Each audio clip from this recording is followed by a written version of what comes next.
Hello বন্ধুরা, কেমন আছেন সবাই?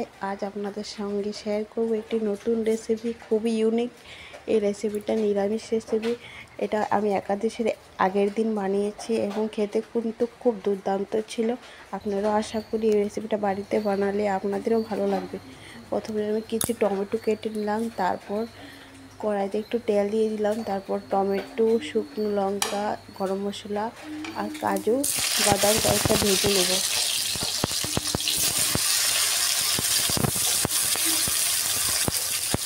আপনারা যদি আমার চ্যানেলে নতুন হয়ে থাকেন তাহলে আমার চ্যানেলটাকে জয়েন করুন, সাবস্ক্রাইব করুন, প্লিজ আমাকে এইটাতে সাহায্য করুন।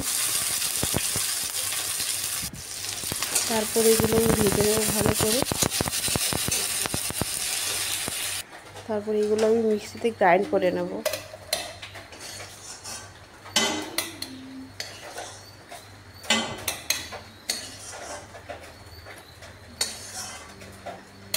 এটা আপনারা রুটির সাথেও খেতে পারেন, না ভাতের সাথেও খেতে পারেন, খুব ভালো লাগে খেতে।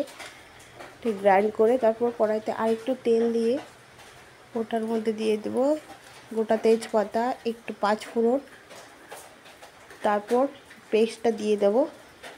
ভালো করে কষিয়ে নেব। সেটা কষানোর পর হলদি, লবণ, শুকনো মরিচের গুঁড়ো, জিরের গুঁড়ো সব কিছু দিয়ে ভালো করে কষিয়ে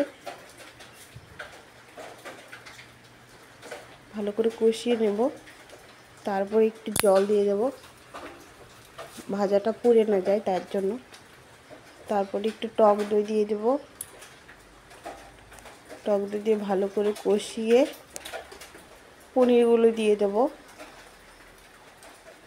একদম নিরামিষ পনির রেসিপি, খুবই ভালো। আপনারা একবার হলো বাড়িতে ট্রাই করুন, আশা করি ভালো লাগবে আপনাদের। আর প্লিজ আমাকে লাইক, শেয়ার, কমেন্ট করুন, আমাকে এগোতে সাহায্য করুন। Thanks for watching. Bye bye.